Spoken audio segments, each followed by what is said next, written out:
not going in the first quarter or scored the first 9 points. This is about kind of taking charge early and helping these guys kind of find the pace early. They've been playing exceptionally well at home, and my teammates always say, kind of set the tone early. It starts with me, and then it trickles down to everybody else. Now, obviously, the scoring is not like always like that, but I felt pretty good. My teammates fed off of me, and it was a good start to the game. Ben was obviously looking forward to this. He said you're like a big brother to him before the game. What did you think of the first matchup facing him in the NBA? Well, first of all, I'm honored that a young, gifted kid like himself would allow me to even be a part of his life and be able to mentor him and be like a big brother to him. So, I'm honored by that, and I will continue to do that as long as he would like me to.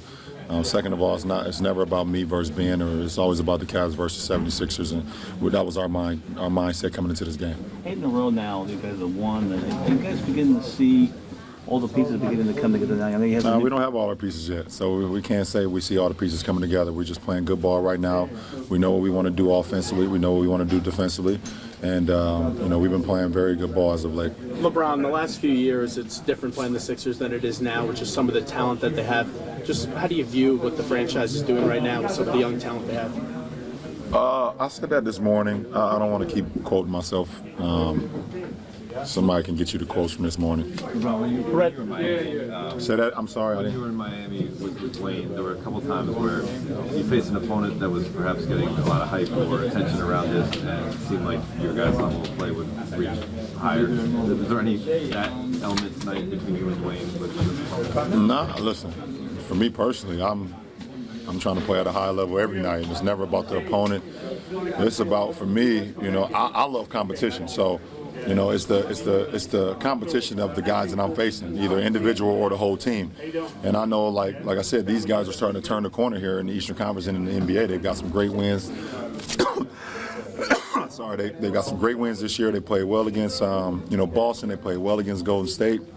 So we had to come in, with the mindset of this is not the Sixers of 3 years ago, 4 years ago. They're starting to really turn the corner, and you have to be locked in, from the onset. So, for me, it's always a competitive thing. I come in with a competitive nature to go at everybody, and it's never one individual. It's the whole team for me. We saw that when Joel was on you in the second half, you step back, I think you hit a 3, and as you were going off the court, got a big smile on your face. Was that for Joel? Was there a little back and forth with you and Joel in the court? No, it was a 2-pointer, and I like him. I really do. I like the way I like his game. I like what he's about off the floor as well. So it's just mutual respect. Does he bring a certain fun to it when you're on the court together? When it's just talking back? Oh, I don't know. Fun. No, I don't have fun with my opponents. Hey LeBron, what can you say about JR? What he went through today, not playing tonight? His family member would have wanted him to play tonight, and it's very unfortunate what happened. It's the kid is in a better place now, and I guarantee that he was looking down on JR, giving him all the lift and all the strength to be able to come out with his brothers and play tonight. So, and I'll commend him. Why was a panic around this recruit outside as related to the team? What changed for you all? Why were you able to kind of feel that going against your game? I don't think things have just slowed down for us all. When you have 7 new guys, you kind of, and they're veterans, you kind of, expect sometimes for things to happen right now. And it's, I'm a big believer, and I know, and I always preach it, that it takes time, no matter how good you've been in the past or how good the players are or whatever. It takes time for things to get in place, and it took us a little time. We took some tough losses early in the season, but we had to learn each other. We had no idea.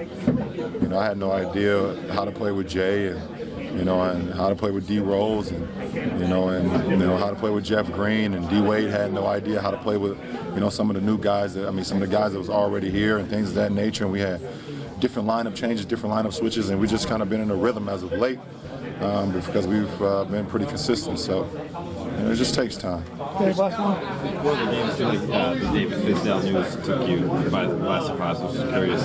Me? Yeah. Just took me by surprise, or everybody in the basketball world? Probably everybody in the basketball world besides who pulled the trigger. Can you process that? I cannot. I cannot. And it's funny that I just said that quote this morning about Philly, about how people want overnight success right now, and everybody want instant oatmeal, and don't allow, they've allowed Brett Brown here to be able to just give him time and give him time. And I mean, listen, Memphis over the last couple of years, they've been a very, very good team. Either when Yeager was coaching them, or now with Fizz, but. I mean, Mike Conley's been in and out a lot, and we all know he's the head of the snake down there. And when he gets hurt, things just always kind of just doesn't look well. And I don't know the details of it because I'm not around, but I know the type of coach Fizz is. I know how players relate to him, and I know what he stands for. And he don't stand for no. Maybe that's what it was.